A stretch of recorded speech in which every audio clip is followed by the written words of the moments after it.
Olá, o portal Arena de Notícias está querendo debater Goiânia e para isso nós vamos conversar com todos os candidatos que se disponham a esse debate. Nós queremos saber o que pensam, o que querem, o que almejam fazer na prefeitura, que vai influenciar a minha e a sua vida. E estamos aqui hoje para conversar com o candidato do Novo, o empresário Leonardo Izzo. Leonardo, bom dia, boa tarde. Boa tarde, Cláudio. É um prazer estar aqui falando com vocês da Arena Notícias. E aqui eu estou aqui para abrir o coração, para dizer por que é que a gente quer ser, somos pré-candidato a prefeito de Goiânia e queremos governar Goiânia. Eu vou começar com a pergunta que não está no script. O senhor é o único dos candidatos até o momento que não tem uma experiência legislativa nem administrativa pública. Para o senhor, qual que é a vantagem e a desvantagem desse perfil? A vantagem é que eu conheço profundamente a prefeitura, porque me relaciono com a prefeitura profissionalmente há 50 anos. Essa é a minha atividade, de fazer grandes empreendimentos, trabalhar no setor de urbanismo da cidade. Então, trabalhamos na empresa nossa de 78, em 88, 92, a gente já era vice-presidente da Secov e já trabalhamos no plano diretor de Goiânia, e que 88, 92 definiu toda a região macro de Goiânia, todo o município, toda a extensão do município de Goiânia. Então, nós que já havíamos uma década como empresário e mais 5 anos trabalhando com os criadores, que foi quem fizeram Goiânia, tivemos a oportunidade, então, de fazer o Plano Diretor 88-92, que projetava Goiânia para mais 50 anos e podendo chegar até 2 milhões de habitantes. Então, esse foi um trabalho que eu achei muito enriquecedor na época, que hoje, em cima desse destino, como pré-candidato, posso lhe afirmar, ninguém conhece Goiânia melhor do que nós. Nós vamos falar de plano diretor também, mas eu vou começar, o senhor está no Partido Novo, inclusive sua camiseta aí, e um partido que sempre lutou contra o financiamento eleitoral com recursos públicos. Foi uma das principais bandeiras do fundador do partido. Como o senhor vê a questão hoje em tempos de fundos milionários eleitorais? Imoral. Isso é uma coisa imoral. Isso é uma armadilha que nos prepararam, esse Congresso que aí está, porque não mudou muito nesses últimos anos, aquele escândalo, vamos lá, Lava Jato, impediram-se que empresas fizessem doações, por causa do escândalo, sim, e somente dinheiro público para fazer as eleições. E é muito dinheiro público? Muito dinheiro. Então, extrapolou. Só para essas eleições, esse ano, são 5 bilhões de reais para a eleição, fundo eleitoral. E aí você vê o Sul sem dinheiro, Pantanal sem dinheiro e 5 bilhões para os partidos. Foi o que o Novo propôs. Vamos abrir mão dessa verba e vamos dedicar isso ao Rio Grande do Sul, ao nosso irmão. Nenhum partido concordou com o Novo. É bem verdade que o Novo praticamente não tem essa verba mínima, minúscula, sabe? Então, partiu de um que tinha pouco, tomando de quem tinha muito. O Robin Hood. O Robin Hood, ao contrário. Então, o que acontece? Isso aí é inaceitável, é imoral, como eu já disse. Temos que rever isso. Isso só existe uma forma de ser revisto. A gente mudando as pessoas que estão no Congresso.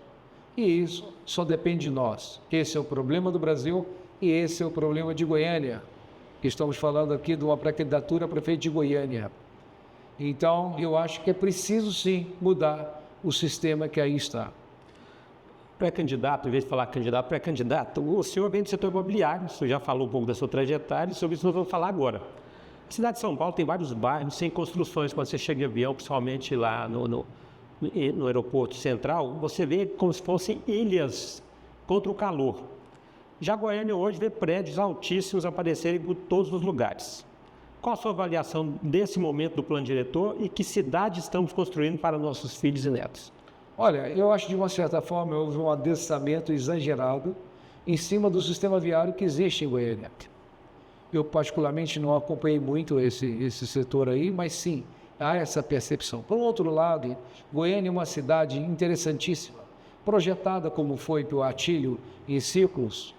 Ela pode, a cada círculo desse você vê, cada 2 quarteirões, Goiânia tem uma área verde. Então, da onde estamos aqui agora, nós temos Boston dos Buritis, passamos mais 4 quadras, nós temos o zoológico, onde está o zoológico lá, que todo mundo chama de horto. Temos a Praça do Cruzeiro que está sendo reflorestada. Exatamente. Você vem à esquerda, a mesma coisa. Nós temos o parque e tínhamos o Parque Botafogo. Então você chega ali perto do Mutirama, na Vila Nova, você ainda vê essas coisas. Então Goiânia ainda tem isso, essa coisa. Mas de uma certa forma foi muito desfigurado do projeto original. Nós tínhamos o projeto mais lindo, eu considero, se Goiânia tivesse preservado o seu projeto original na íntegra, eu não tenho dúvida nenhuma que hoje nós estaríamos vivendo na cidade, uma das cidades mais lindas do mundo. Porque é muito simples. Goiânia nasceu sobre a padroeira Nossa Senhora Auxiliadora, foi colocada na Praça do Cruzeiro, e o véu de Nossa Senhora era justamente o Botafogo, encontrando o Coreião e o Buriti, que se encontravam na Independência. Imagina você, essas alamedas, todas com a vegetação natural, e Goiânia sendo desenvolvida. Percebe? E justamente como foi projetado Paris, Goiânia era assim. Mas descaracterizaram. Mas com o plano diretor de 88, 92, a gente puxou um pouco o que era Goiânia. Então, quando você vê o Paço Municipal ali, aqueles órgãos públicos, você vê aquele parque ali, aquele parque começava ali, ele não tinha aquele corte que... O Parque Los Andes, que eu estou falando, que nós aprovamos em 92, o Alphaville, para você ter noção, surgiu em 2000. Então, ali era uma mata contínua, e margeando o Meia Ponte, como é a área preservada hoje, aqueles condomínios. Depois do autódromo, ele tem uma passagem, que é o Córrego Barreiro, que chegaria no Niemeyer. Então, seria um outro véu, um percurso muito menor do que a planta original, mas mesmo assim seria um percurso interessantíssimo. Um percurso de 6 quilômetros e ida e volta 12 quilômetros.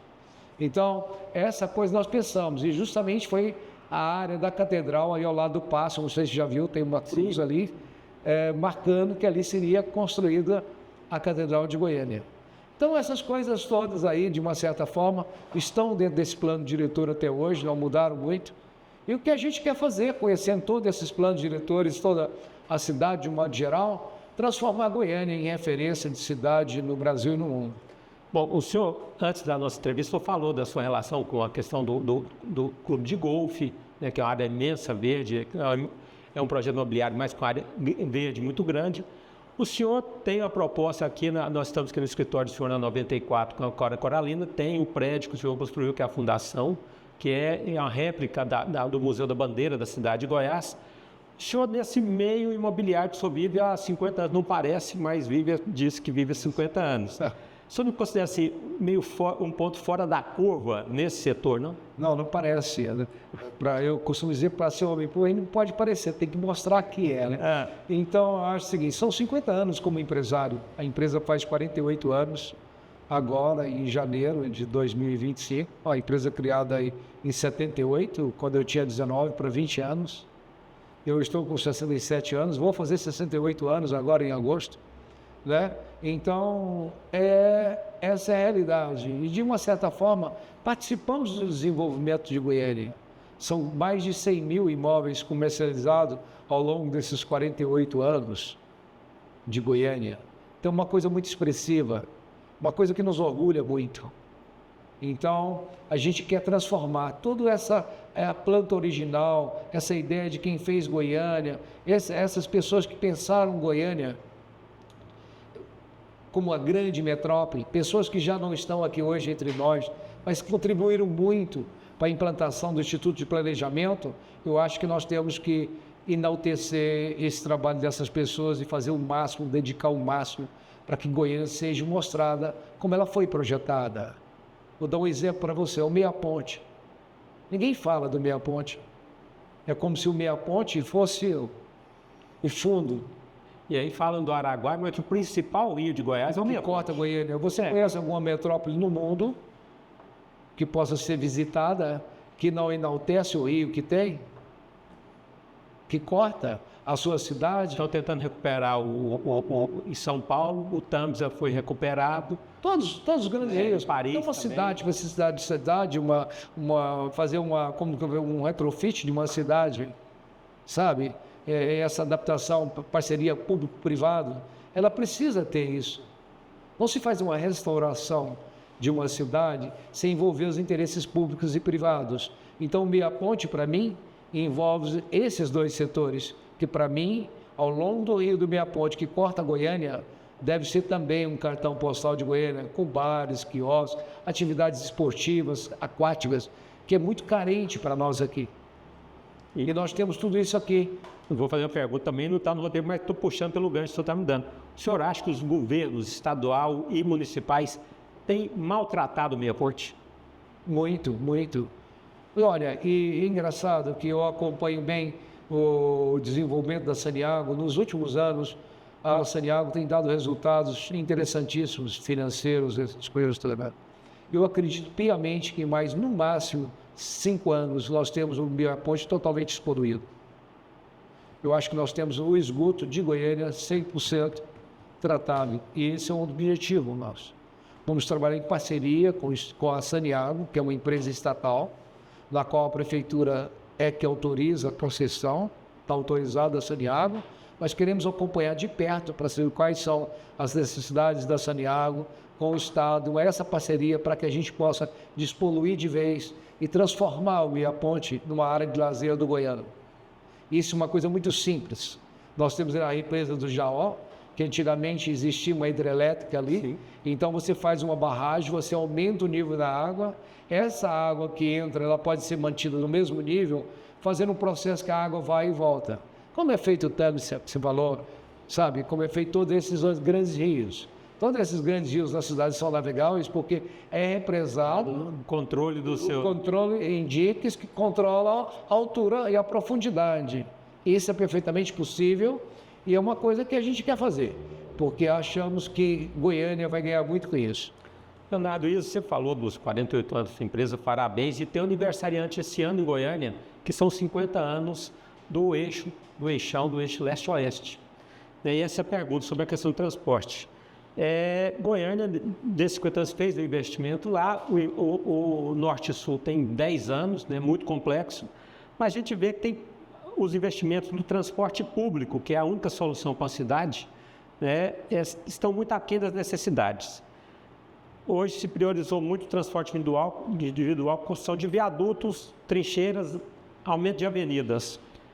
Qual a avaliação do senhor e que proposta execuível o senhor acredita que pode ter para essa questão? Olha, nos últimos 50 anos, eu vou dizer para você, nos últimos 45 anos, eu viajei o mundo todo vendo soluções urbanas.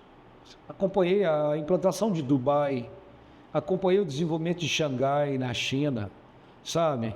Então eu pude viver uma coisa que me chamou muita atenção na Espanha, Bilbao, que era uma cidade totalmente degradada, sabe? Arrasada. E o que eles fizeram com a implantação do Guggenheim, em cima de um projeto para favorecer quem frequenta esses espaços.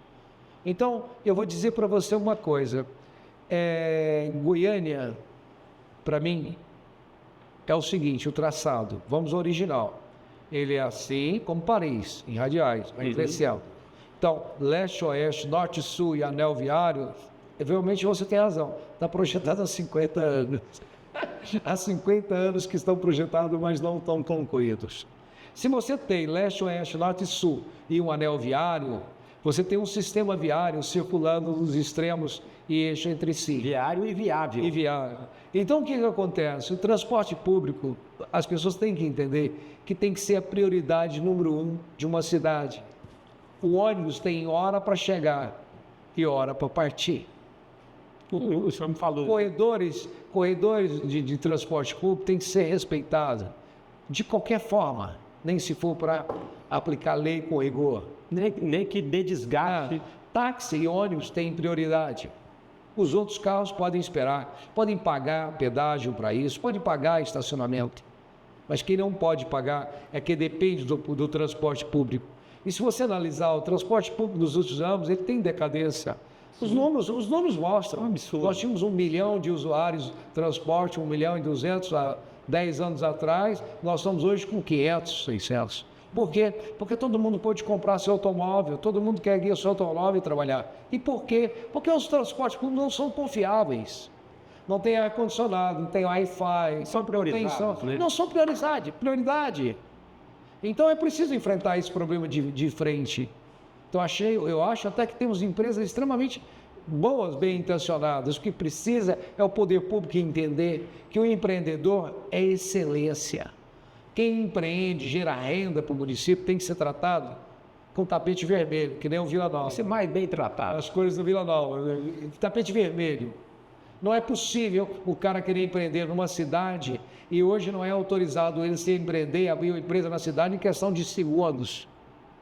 É o caso de Miami, é o caso de várias cidades do mundo. Em Miami eu cito que daqui eu posso abrir uma empresa agora nos Estados Unidos, em Miami, e registrar ela com meia hora. Desde que eu tenha uma justificativa plausível e que tenha um passaporte que responda por ela, que possa responder pelos meus atos. É lógico. Então, eu acho que, e nós já estamos discutindo aqui como é que vai isso, vai para a junta, vem aqui, aquilo outro, com o blockchain aí implantado, sabe? Nós estamos muito atrasados. Então, essa prefeitura tem que ter um choque de tecnologia, tem que ter um choque de desburocratização, tem que ter um choque ao cidadão. Cidadão é ele que paga o tributo, é ele que é excelência. Ele vai pagar o seu salário de prefeito. De prefeito. Então, é como um prédio, que é um prefeito, se não um síndico, que pega o seu condomínio ou o seu tributo e diz onde tem que ser aplicado. As coisas do condomínio têm que funcionar, as coisas da cidade têm que funcionar. Essa é a obrigação do prefeito, somente.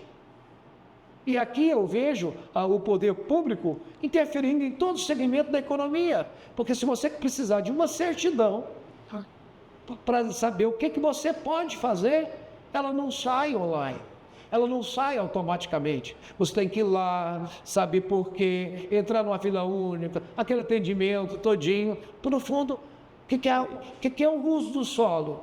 É uma informação que consta no plano diretor que está aprovado, o que se pode fazer naquela região. E qual é o problema de ser online?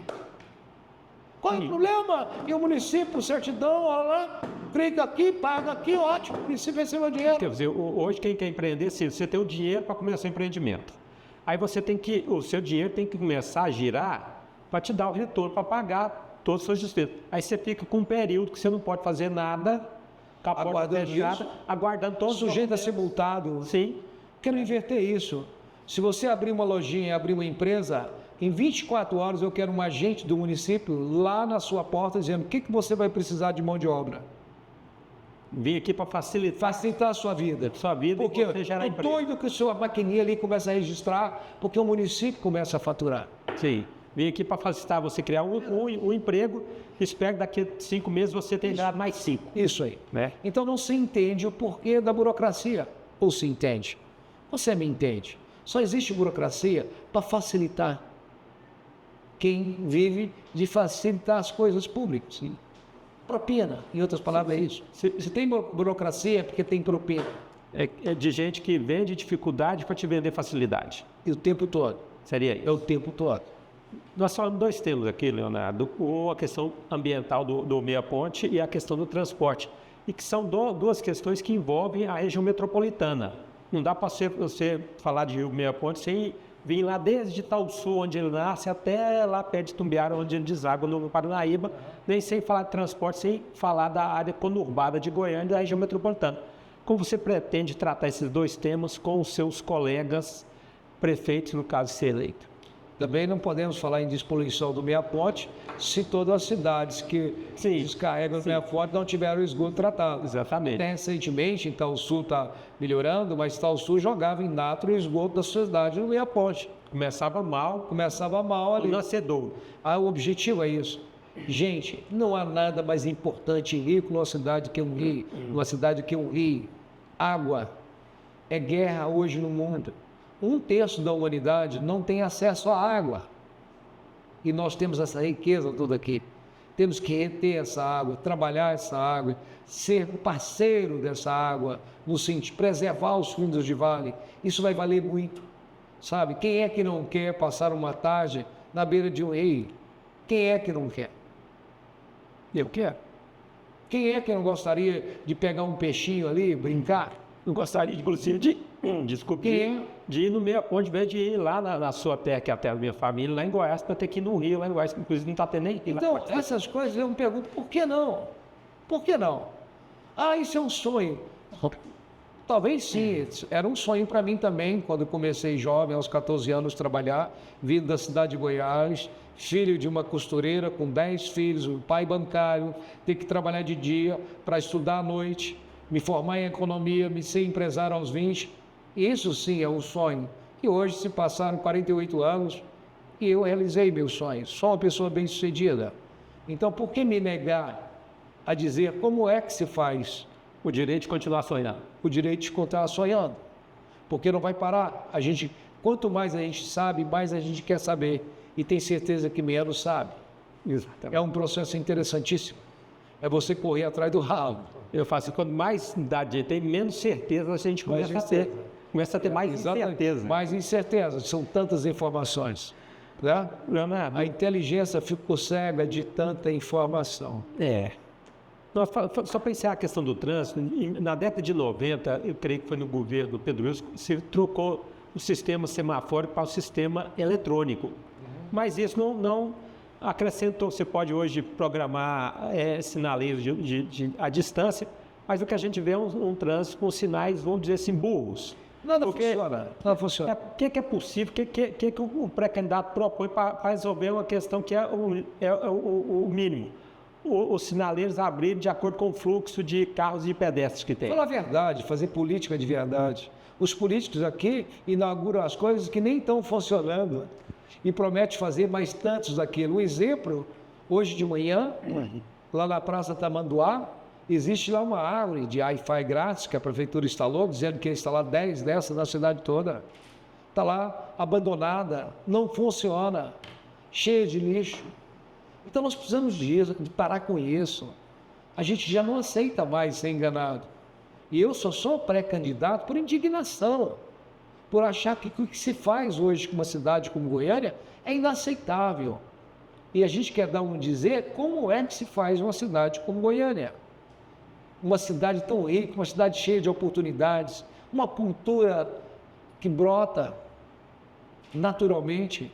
A gente tem de tudo aqui, de música sertaneja, gospel, rock, sabe, MPB, tudo arte. Nós temos artistas conhecidos no mundo todo.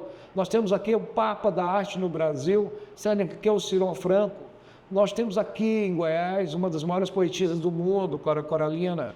Nós temos aqui em Goiás, nascente das 3 bacias de água doce, que é a coisa mais importante do mundo, que é a água. Nós estamos nesse estado que tem esse privilégio. Então a nós não é dada a outra oportunidade e a responsabilidade de cuidar das nossas culturas, das nossas tradições e do nosso meio ambiente, porque ele reflete o nosso país como um todo. Candidato, uma questão grave em Goiânia é a saúde. Nós temos nesse momento, inclusive, um secretário afastado. Na avaliação do senhor, o que está faltando? É gestão? É mais recursos? É a transferência de administração da saúde pública para o setor privado? O que o senhor pensa para a questão da saúde? Olha, a saúde é um tema muito interessante no meu plano de governo. Quem trabalhou muito nesse sentido foi o André Ramos. André Ramos é um garoto aí de 38 anos, é um sonhador da tecnologia, tem um aplicativo que tem um hospital online, sabe? Então, é um garoto que esse aplicativo dele já está sendo vendido para o exterior. Aqui no Brasil já tem alguns estados que adquiriram. Então, ele está fazendo um maior sucesso. Essa é a linha que, vamos dizer assim, que a gente mais vai mostrar transformação, qualidade, porque eu quero resolver ela toda no celular. Todo o problema da saúde no celular. Eu te pergunto, por que os postos de saúde não podem funcionar 24 horas? Por que os exames não podem funcionar 24 horas? Pelo que eu sei, máquina não precisa de descanso. E nem férias. Sim. E nem horário para funcionar. Então, o que falta? Por que existem filas para exames, para cirurgias seletivas? Não tem porquê. Dinheiro tem. Dinheiro tem. E muito. Só que é mal utilizado. Você vê o orçamento federal, mesmo essas emendas aí, esses absurdos que os parlamentares têm direito, a maioria para a saúde, para a educação. Então não teria por que a gente ter.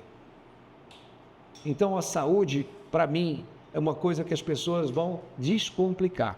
Qualquer um que tiver um celular vai poder saber quem é o médico que pode atendê-la, que dia e que hora. Ela não precisa preocupar. No dia e naquela hora ela vai ser atendida. E se a coisa dela for tão somente um diagnóstico, alguma coisa, isso pode ser feito online. A gente quer criar uma central para isso. Esse é o aplicativo dele. Eu estou aqui com a tontura, isso, aquilo outro. Então, você ali faz a consulta, faz aquela consulta preliminar, coisa e tal. Exames, tem exames recorrentes com o tempo? Não tem. Então, se for uma coisa mais grave, se não, algum sintomazinho, prescreve-se um remédio, pronto. E às vezes, muito engraçado isso, a gente vive um mundo muito maluco que 40% das pessoas que procuram os ambulatórios não tem nada. Sim. Somatização de problemas do cotidiano. Às vezes ela quer ver um médico que pega na mão dela, quer conversar, que ouve ela. E ela sai dali aliviada do seu problema, e é isso. Então o que a gente precisa ter é uma coisa mais humanizada. Se tem um sintoma, precisou de médico, mas não resolveu, o pronto de saúde mais próximo do seu bairro, se no seu bairro não tiver, é uma coisa que a gente quer trabalhar muito sobre isso, porque a gente vai fazer um trabalho de empadronamento em Goiânia, onde eu vou saber que no bairro do Setor Sul moram tantas pessoas, a idade dessas pessoas, que necessitam essas pessoas, que serviço público eu posso oferecer para esse bairro. Racionaliza, inclusive. Para que essas pessoas possam usar esse serviço sem ter que sair de casa, andar algumas pessoas para isso. No trânsito, uma coisa tem muito a ver com outra, tudo programado eletronicamente para que as coisas aconteçam. As praças, todas equipadas com cabeças esportivos, porque na saúde também a gente vai diminuir. Então essa convivência, essa ir e vir, direito de andar do cidadão, que hoje não existe. Somos uma cidade que tem 90 anos, 91 anos, e nós não temos direito de caminhar. Nós não temos calçadas em condições de receber pedestre. Imagina cadeirantes deficientes. Então, a gente é um povo, me desculpe, mas muito pobre em termos de grandeza, de nobreza. Porque não pode ser grande, não pode ser nobre, não pode ser rico alguém que ignora isso. Essas coisas básicas, que tem pessoas que moram na sua cidade que não tem onde dormir, onde comer, não tem essas coisas, não é possível. Falta empatia. Fazer empatia. Leonardo, em Goiânia tem uma economia baseada no setor de serviços. Esse é o perfil mesmo da cidade? E é possível alterar, por exemplo, a criar polos industriais localizados para mudar o perfil? Olha o que eu disse do plano diretor de Goiânia. Leste, oeste, norte, uma marginal aí, né, tal, em volta e entre si, tá ligado? A sua pergunta é em cima da questão se é possível mudar esse perfil da cidade de uma cidade de serviço. Não é possível, e é possível ter o melhor serviço do Brasil. É possível a gente ter a melhor capital de entretenimento do Brasil. E isso é serviço. É possível a gente ter a capital mais hospitaleira do Brasil. Inclusive, hoje saiu uma pesquisa no Globo, do IPS, que é o Instituto, dizendo que a segunda melhor capital do Brasil em termos de serviço, depois de Brasília e Goiânia. Mas está muito aquém. E se nós somos o primeiro com o serviço que temos o oceano para caminhar. Eu estou dizendo em todos os aspectos. Você ir numa cidade, você pode ficar na cidade, você caminhar pela cidade, você sentir a pujança da cidade, sentir o calor do seu povo, conhecer a sua história. Sabe? Que justifique. Você ter uma programação de shows, de eventos, que faz com que esse visitante permaneça no mínimo 48, o ideal seria 72 horas em Goiânia. Isso, sendo ela a menor distância de qualquer extremo desse país, sendo ela privilegiada por ter sido habitada por todos os segmentos dos estados brasileiros estão aqui em Goiânia, sabe? E eu acho que essa mistura é que fez esse povo maravilhoso, esse povo artista. Aqui tem de tudo. Então nós podemos ter uma Avenida Goiás com um show sertanejo, nós podemos ter uma Avenida Goiás com chorinho, nós podemos ter Goiás com música MPB boa, nós podemos ter um rock forte. Por quê? Porque nós temos artistas para isso. O que nos falta é uma união em cima do que oferecer. Com a mão de obra qualificada. Mas falta uma política pública para isso. Com a mão de obra qualificada, com polos leste, oeste, norte e sul, evitando cada vez que a massa vem de leste para o norte, do sul para o norte, no sentido de trabalho. Não tem sentido, no pleno século XXI, a pessoa perder 4, 5 horas do dia no transporte. Não. Isso é inaceitável, isso não é qualidade de vida. Então nós estamos falando no primeiro mundo, que se diminui o tamanho da semana. E as pessoas aqui perdem 5 horas por dia. Vezes 7, nós vamos em 35. Então é quase 2 dias de transporte só na semana. Deslocamento. Isso é impossível. Que qualidade de vida que vai ter a pessoa assim? Nenhuma. Então, como é a qualidade de vida? Ela sair da casa dela, ela andar alguns passos, tem uma praça de convivência, quando ela ali, ela pode conversar com uma amiga, uma pessoa que está ali, ela sabe que aquela praça é monitorada, é segura.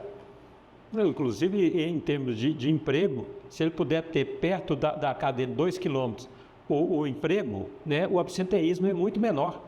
A produtividade é outra. Sim. E não podemos esquecer que a tecnologia sempre está eliminando mais a presença física e, ao mesmo tempo, aumentando por outro lado. Por exemplo, estamos falando aí de Goiânia perder tantos funcionários, fechar Comburgo, deve fechar. São serviços que o município não sabe fazer. E se faz, faz muito caro. Se faz, faz muito caro. Então, e focar realmente naquilo que o município é capaz de fazer. Vou dar um exemplo para você ter uma outra coisa maluca. Na educação, nós temos dados, eu estou levantando para saber exatamente algumas coisas mais profundas, mas pelo orçamento, pelo que se gasta, a gente tem uma média que um custo de um aluno, isso também se faz para a saúde, tá? Mas de um aluno é algo como quase R$2.000 para o município por mês. Como é o retorno desse investimento? Eu te pergunto, quantas escolas em Goiânia existem com 2.000? Eu acho que nem a mais cara cobra 2.000. Creche. Quanto custa uma criança da creche para o município que tem que fazer a creche, tem que manter a creche, tem que fazer aquilo direitinho para botar as crianças? Não é melhor dar o direito de igualdade para quem nasce? Poder, a mãe que trabalha, por exemplo, trabalha aqui no centro. Qual é o problema dela botar a filha dela numa creche no centro, às 8 da manhã, que ela sabe que a criança vai chegar lá, tomar um café, vai ficar o dia inteirinho aprendendo, sabe? Se educando, sabendo fazer contas, sabendo diferenciar cores, sabendo falar, escrever. Quanto vale um mestre nessa área? É totalmente abandonada por nós, não tem valor nenhum em relação aos demais, e é a base. Então a gente tem que fazer essa base forte, uma mão de obra, treinar uma mão de obra qualificada, 24 horas, que essas entidades de Goiânia já estão fazendo muito bem, FIEG, SESC, estão fazendo um trabalho bonito, ampliar isso, porque quem vai dominar o local que as pessoas vão vir para montar os seus negócios e para viver é mão de obra qualificada. Aonde tiver mão de obra qualificada, tem progresso. O senhor falou de educação, né? Em São Paulo, o governador tem discutido e criado até uma certa resistência sobre a questão de colocar escolas públicas sob a administração de entidades privadas na área de educação.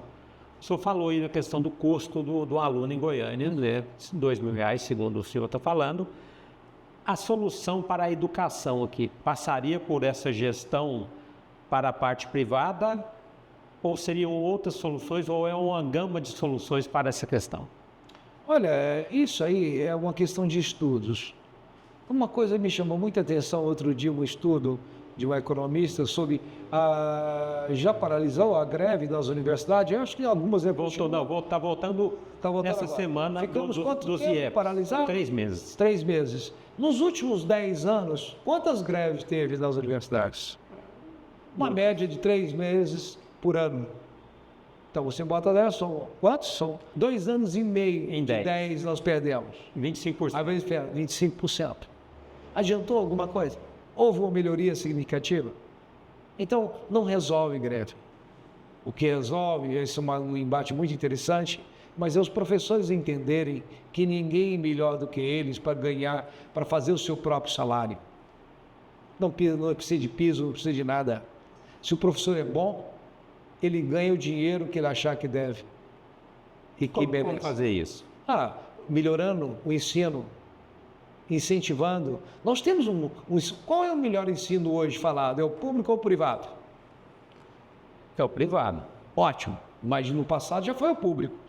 Então o que aconteceu? Eu estudei em escola pública. O problema é que o privado está caindo, o nível dele está... Mas a realidade hoje é outra. Sim. As cidades hoje, que eu disse para você, se elas focarem em desburocratização, tecnologia e foco no cidadão, ela vai querer enaltecer o empreendedor. Empreendedor hoje aqui na cidade é quase que o inimigo do poder público. Sabe? É fiscal cobrando isso, aquilo outro, ameaçando fechar isso, aquilo e outro. Então você não incentiva a produção. Você não incentivando a produção, consegue essas distorções. É preciso você liberar a economia para que o dinheiro flua, que as pessoas ganhem mais. É muito simples. Por que as pessoas se matam para ir para a América do Norte? Que eu conheço a América do Norte desde 74. Por que as pessoas... Lá não tem sindicato de trabalho, lá não tem justiça do trabalho, lá não tem garantia. O cara te contrata, faz um contrato com você, ele demitiu, tchau, você vai e todo mundo quer ir para lá. Porque tem consumo. E se tem consumo, falta mão de obra. Mão de obra sempre vai ser bem remunerada quando existir consumo. No nosso caso aqui, a gente perde o consumo. Há 40 anos que esse país não cresce. O mundo cresceu 130%. Isso significa o quê? Significa, traduzindo em português claro, que o nosso salário mínimo deveria ser 6 mil. Pelo que o mundo cresceu e a oportunidade nós tivemos. Nós perdemos a oportunidade. Nós estamos discutindo aí quantos anos nós perdemos com a tecnologia. Quantas assombrações diziam que privatizar o telefone vai ficar mais caro. Hoje, qualquer um tem um celular. Sabe? Nós não precisamos ter medo do amanhã. O que a gente precisa estar em paz com a consciência, que a gente precisa ter um emprego digno para a gente dar conta da nossa própria vida. O senhor falou aí... Esse é o caminho. O senhor falou da questão da educação e que o professor pode fazer seu próprio salário e fez questão de sindicato. O senhor acha que a legislação trabalhista, os direitos trabalhistas hoje impedem a geração de mais empregos? Total. Olha, eu dou para você exemplo de grandes empresas que quebraram por causa da justiça trabalhista. Total. O desestímulo é total. E outra coisa, está acontecendo uma revolução. Hoje tem mais pessoas não querendo carteira assinada. Seu MEI e outras coisas direitinho para emitir sua nota, não quer carteira assinada. Tem sentido você ganhar 5 mil por mês? Eu te pago 5, ainda desconto alguma coisa, você vai receber uns 4 e pouco. E você me custa quase 9 mil. Não seria melhor eu te dar 8? E você pagar? E você pagar o seu seguro de saúde, isso, aquilo outro? Não. Para que nós temos que deixar na mão do Estado, que nós sabemos como que gasta o nosso dinheiro, esses recursos? Que garantia que nós vamos ter? Eu estou te dizendo, com essa educação que nós temos hoje, crianças de 10 anos, aqui no nosso estado, hein? Vamos aqui, na nossa capital, crianças de 10 anos, 4, 5 crianças não sabem ler e escrever direito e não interpretam texto. Sim. Essas pessoas, mais 8 anos, elas vão ter 18 anos, vão começar a trabalhar para ganhar e pagar tributo para você aposentar. Como que você vai aposentar bem? Com a mão de obra dessa? Sabendo que o mundo hoje está todo integrado, o mundo é plano. Se uma pessoa com 18 anos não falar segundo idioma, não ter conhecimento tecnológico, não saber se relacionar, como é que ela vai sobreviver? Se ela não souber ler, interpretar texto, é impossível. Ao mesmo tempo, pessoas que sabem isso vão trabalhar menos, vão usufruir mais. E é esse o caminho que a gente quer. A gente quer quebrar com esse processo que a gente está amarrado esses 40 anos. Não é possível mais a gente suportar o custo de um Estado tão caro, tão ineficiente, tão injusto com a sociedade igual a esse Estado nosso brasileiro. Seja ele municipal, estadual ou federal. Nós temos que nos libertar e saber que a nossa história teve os personagens que perderam a cabeça porque não concordavam com o tributo de 20%. Hoje a gente aproxima de 40%. E nós vamos aceitar pacificamente? Em cima da retribuição do serviço que a gente recebe? Correto. O senhor sendo eleito prefeito, o que o senhor está propondo é quase uma questão, como o Milei está fazendo, do Estado, vamos dizer, esse mínimo. Como é que é buscar ser prefeito e, ao mesmo tempo, defender o Estado mínimo? Não soa meio incoerente? Ao contrário, ao contrário. O Estado mínimo eficiente é mais a arrecadação. São melhores salários, são funcionários mais bem preparados, mais equipados tecnologicamente. Vai ser um orgulho as pessoas quererem incorporar ao trabalho público. E o que temos para fazer, nós temos que dobrar o número de funcionários, mas com eficiência, não do jeito que está. Pessoas não qualificadas estão assumindo. Como é possível a gente ter um órgão como a Assembleia do Estado de Goiás ter mais funcionários comissionados do que o Estado? Como é que é possível? Sim, não. Como é possível a Prefeitura ter esse tanto de cargos que tem também? Quase 3.000 cargos comissionados. Então isso tudo é criado... A gente está sabendo, né? Mas isso tudo é criado para barganha política. Sim. Então nós não temos um Estado que seja exemplo de empregado. Você não conhece um concursado que esteja satisfeito com o seu salário de carreira. Pode perguntar. Realmente não. Não está. Porque ele acha que não tem sentido. Alguém totalmente desqualificado amanhã é nomeado aleatoriamente para ganhar mais do que ele ficar ali, ele está se sentindo um otário. Então, há esse descasamento. Funcionário público, ele tem que andar com orgulho. É que nem xerife antigamente, lembra? Com a estrela no peito. Tem que botar moral. Tem que botar moral. E ele é uma autoridade. É uma honra servir um povo. Seria assim, mais concursados e o mínimo de comissionado, caso tanto de faz, gestão. se é comissionado ou comissionados ou concursados, a máquina tem que funcionar. Posso ter comissionados extremamente preparados para isso. Podemos criar ou pessoas que estão preparadas com aquilo, na medida que for tendo concurso, eles vão se preparando e vão se adaptando. O que eu quero dar é uma oportunidade para as pessoas poderem se desenvolver. Eu vejo o Estado hoje meio achatado, só funciona politicamente. E eu quero aplicar no Estado, na Prefeitura, a meritocracia. Eu vou dizer uma coisa para você, Acui.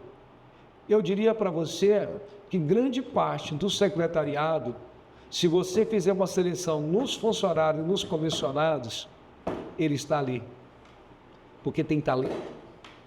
Eu conheço essa prefeitura, eu conheço o servidor. Tem muita gente boa. Tem muita gente boa, muita gente boa. Como no Estado também tem muita gente. Como o Estado tem muita gente boa. O que falta é uma oportunidade, é um olho no olho, sabe?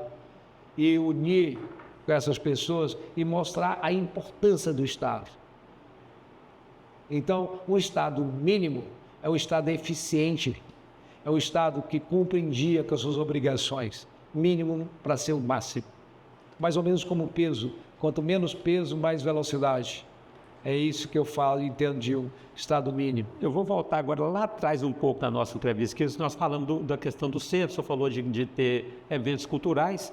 O senhor vem da cidade que preservou sua arquitetura, que é a cidade de Goiás, tem esse belo prédio aqui, que é a réplica do Museu da Bandeira.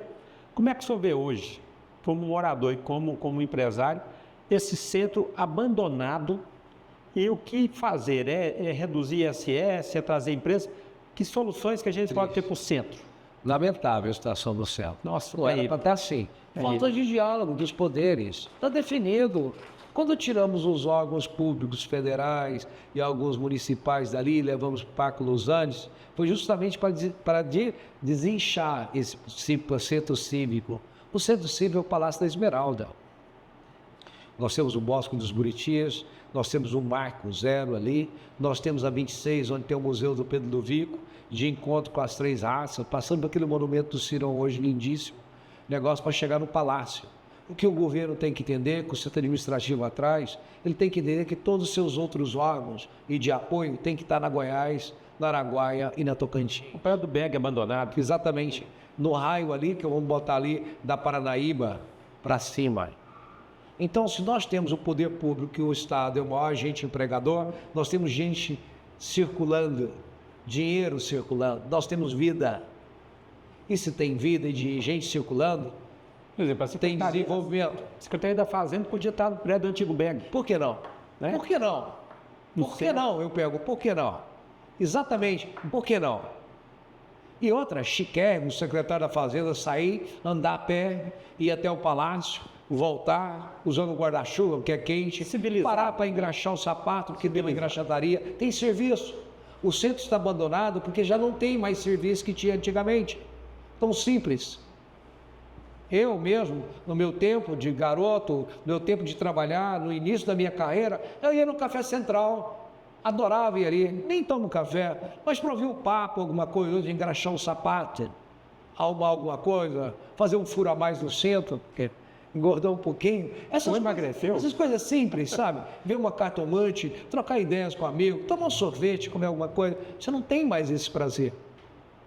Então, por quê? Porque nós tiramos as pessoas dali. Hoje tem um órgão aqui, outro lá, e assim. Não tem sentido qualquer se arte decor do centro cívico. Isso tem que ser ocupado aí, não tem outra alternativa. E outra, o sistema viário de Goiânia todinha, esse leste, oeste, norte, sul, passa nesse eixo. Facilita a mobilidade. Facilita todo mundo a mobilidade urbana. Então, isso é uma questão de diálogo. É só um decreto. Eu questiono, por que, por exemplo, a Assembleia não comprou um prédio que está em frente lá, abandonado praticamente, porque gastava um anexo lá? Não, porque custou milhões. Aí é o seguinte, está tudo fora do eixo. É porque nós teríamos que fazer 10 aditivos no contrato de construção, né? Tudo fora do eixo, gastou-se R$500 bilhão com aquilo. E nós temos 9 mil crianças sem esse meio. Nós temos gente que alimenta, nós temos 50 mil famílias em Goiânia que ganham menos de R$100 por mês. O que vocês estão fazendo aí, homens públicos? Que não enxergam isso, ou se enxergam, não estão dando a mínima. Não é possível tanto privilégio para essa classe. E a classe necessitada que paga a conta, nada.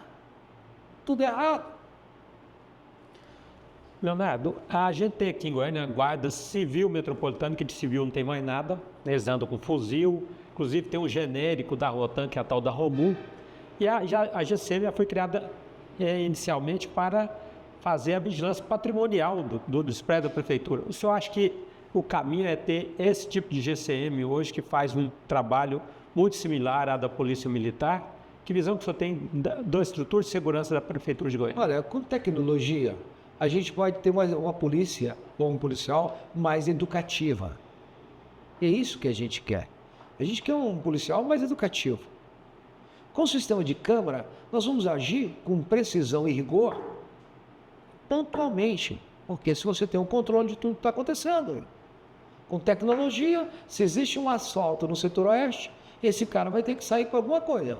Ou voando, eu não conheço nenhum ladrão que voa ainda, não sei, negócio, só se pegar um avião, mas estou dizendo, se é bom ou qualquer coisa, ele vai ter que fazer um percurso de carro, não vai? Sim. Com tecnologia, você sabe em câmera, você acompanha o tempo real desse carro. Você pode bloquear semáforos ou sistemas e você pode ter viaturas em projetos, pontos estratégicos que chegam ali em questão de segundos, minutos. Eu estou falando assim, como é qualquer lugar do mundo. O sistema de monitoramento de câmera maior do que tem, que aí pode ter um assalto na Tamandaré, aciona o ASMT e ela bloqueia, os sinais ficam vermelhos permanentemente. E as câmeras hoje, pelo som, captam até que tipo de arma o cara usou. Então a polícia já vai exatamente sabendo o que ela vai encontrar. Então é assim, é uma coisa muito interessante. Também, essa vigia vale até para quem mija na rua também. Sim. Pegou quem mijou na rua, tem um motivo ali, na hora. Entendeu? Porque não é possível. As câmeras de Goiânia, todas as câmeras de Goiânia não estão funcionando.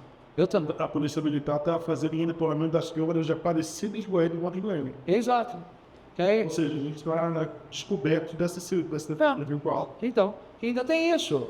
Nós em Goiânia, hoje, estamos pior do que a Aparecida. Aparecida tem quase 2.000 câmeras inteligentes, Goiânia tem 300 e poucas. E as poucas que tem não estão funcionando. Assim como a árvore de Wi-Fi que nós visitamos de manhã. Não há gestão. Eu costumo dizer, não, o que se esperar de alguém que não tem conhecimento de gestão? Lagartixa não vira jacaré. Se espichar muito, rebenta. Ninguém inventa gestão. Ou você tem um passado que você é um gestor, que você fez alguma coisa, ou esquece. Não existe esse gestor. Agora eu sou gestor e você gestor. Não é. Por isso que eu não acredito em políticos populistas, tanto de esquerda ou de direita. Eles só se elegem prometendo alguma coisa. E eles só podem prometer alguma coisa com o seu próprio dinheiro. É estranho isso? É. Mas é verdade. O político chega, promete isso, promete aquilo. Vai prometer com quem? Vai pagar com quem? Com o seu próprio dinheiro. Então, é até cômico. Eu chego na sua casa, peço o seu voto e pego o seu dinheiro para pagar a despesa que eu tive daí na sua casa para pedir o seu voto. Vem aqui almoçar e vou te cobrar por ter almoçado. Exatamente. Você falou da questão de gestão, dos problemas de gestão de Goiânia hoje, a questão do Comurg. O senhor já falou que, pelo senhor, acabaria com o Comurg, mudaria? Qual que é a proposta para essa crise quase permanente que a Comurg está em Goiânia hoje? Olha, é uma crise... lixo acumulado. É uma crise final de linha. O aterro de Goiânia, do jeito que está, ele tem mais 5, 6 anos de vida. Para ele prolongar para mais 10 anos, ele tem que pegar 40% 50% do seu lixo que ele recolhe diariamente e depositar em aterros sanitários já estabelecidos na região metropolitana de Goiânia. Porque Goiânia não tem aterro sanitário. Sim. Aquilo ali que você vê lá é um lixão a céu aberto, coberto. Para ele fazer tudo o que precisar fazer, o aterro tem vida máxima de 15 a 17 anos. Aquilo que nós estamos vendo. Então, economicamente é inviável qualquer estruturação. O que pode fazer é explorar aquele lixão, terceirizar a coleta que está fazendo mesmo, para ir para esses outros, para não evitar o problema, explorar aquele lixão, porque aquele lixão é rico em gás, sim, podemos trazer isso. Ele é o chorume do lixo.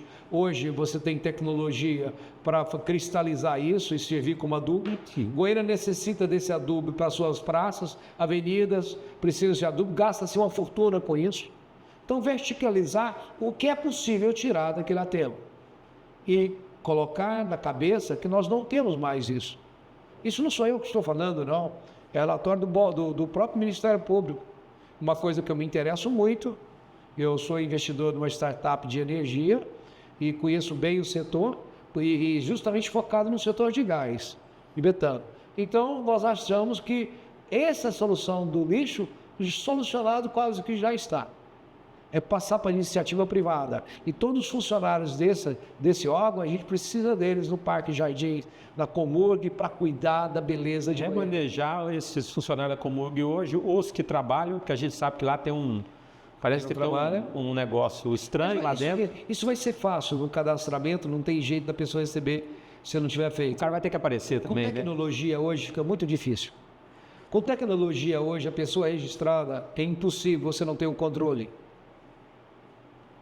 Eu posso errar, mas essa parte que está me filmando, ela não vai errar. Ela não vai dizer nada diferente do que ela está gravando, do que ela está vendo. Sim. Então, eu costumo dizer que a vida sempre vai ser cada vez mais um espelho. Você não olha para o espelho, sorri e ele chora. Se você chorar, o espelho chora. Se você sorrir, o espelho sorri. Uma das questões dessa administração, nós estamos quase terminando, é um empréstimo que o prefeito vem há quase um ano debatendo para tentar fechar as contas e já teve candidato aí concorrendo, do senhor pré-candidato concorrente, dizendo que sem esse empréstimo a prefeitura vai ficar inviável. Que avaliação o senhor tem desse empréstimo, da necessidade dele e da necessidade dele neste momento? Olha, nenhuma. Não vejo necessidade nenhuma desse empréstimo, mas já acho ele importante para o município. É preciso avaliar as contas para o município. Por exemplo, nós temos um orçamento de 8 bilhões de reais. Eu te pergunto, é possível economizar 5% desse orçamento? 400 milhões? 400 milhões? É preciso, eu acho que é possível você economizar 10%. Eu sei onde estão os desperdícios. Que é o valor do... Tudo que o município paga, ele paga quase que 2 vezes o valor. Porque ele não paga em dia, ele gera dúvida, aquela coisa ou outra.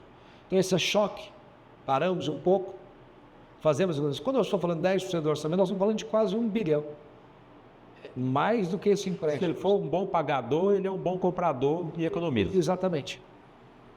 Então, é um choque de gestão, chamar para quem nós devemos, dizer, olha, devemos, não negamos, vamos pagar, mas a coisa daqui para frente é assim. Nós não queremos atrasar um dia com quem faz esse serviço, a prioridade vai ser essa. E nós vamos trabalhar no sentido de enxugar, fazer uma gestão enxuta, e esses recursos, sim, nós vamos pagar aqueles que precisam receber. É mais ou menos assim, sabe? Tudo dentro dos princípios legais. E é isso que se pretende fazer. Então, eu acho que no momento é desnecessário. Como acho que é necessário, às vezes, fazer um empréstimo de 1 bilhão, 2 bilhões? Para quê? Porque o Goiânia vai estar todinha vigiada, que nem Golden City. Batman vai existir, qualquer acidente que você está... Eu vou investir. Goiânia está totalmente com escolas informatizadas. Há um sistema de segurança nas escolas perfeito, com câmeras. Qualquer escola, se aparecer qualquer coisa normal, uma viatura chega ali em questão de décimos de segundos. Sabe? Essas coisas me empolgam. Goiânia não existe mais buraco, porque se temos câmeras inteligentes, a gente está sabendo que está surgindo buraco. Então já manda limpar, já manda cobrir. Não precisa. É como vai uma casa. Eu costumo dizer que uma dona de casa é quase que uma prefeita. E é uma prefeita. Sim. Ela sabe qual é o café da manhã, ela termina o café da manhã, ela tem que lavar aquela vasilha, aí ela tem que pensar no almoço, ela já tem que lavar uma roupa, prepara o almoço, descongela uma carne, faz o almoço, serve o almoço, lava a vasilha, prepara a vasilha e vem a janta e a vida continua da mesma forma. Qual a vantagem? Ela sabe quanto que ganha e quanto que gasta. Ela não gasta, ela gasta no que tem. Então a cozinha dela é o que ela consegue comprar. E é isso que nós precisamos fazer, isso que eu chamo de choque de gestão no município. Eu quero encerrar a entrevista, já passou o tempo que a gente queria, um muito bom papo, a gente está buscando conceituar a cidade, deixar para o senhor uns 2 minutos aí, para o senhor fazer uma fala final para quem vai nos assistir. Olha, você que está nos ouvindo aí, por que eu me tornei, não me tornei um político? Porque eu acho que eu sempre fui um político. Você não conhece nenhum empreendedor que não tenha sido político. Político no sentido de politicar, de conversar, de falar, de entender, de falar. Então todo empreendedor é um político. Não sou um político público, como esses políticos que você vê aí. A minha entrada na política é justamente por uma gratidão e retribuir a essa cidade que me deu tudo que tem. Sou um empresário há 50 anos nessa cidade, muito bem sucedido, que nunca tive ligação nenhuma com o poder público. Aliás, até lamento, porque se tivesse interessado mais pela política no passado, talvez hoje contribuísse com os políticos, talvez hoje eu tivesse políticos de mais qualidades no poder público. Mas a minha geração pecou nesse aspecto, a gente nunca se interessou pela política. E agora que eu me sinto um homem realizado profissionalmente, estou com 67 anos, prestes a fazer 68, eu resolvi entrar como pré-candidato por um partido que me respeita, um partido que me dá liberdade de expressar o que eu sinto, um partido liberal que trabalha para quem produz. Então, eu não pude negar o convite do partido e não poderia negar. E eu quero saber o que eu posso fazer por você, Goiânia. Conte comigo e eu conto com vocês para a gente fazer uma gestão totalmente diferente que está aí. Uma gestão que dê orgulho a todo goianiense. Até mais. Muito obrigado. Obrigado a você.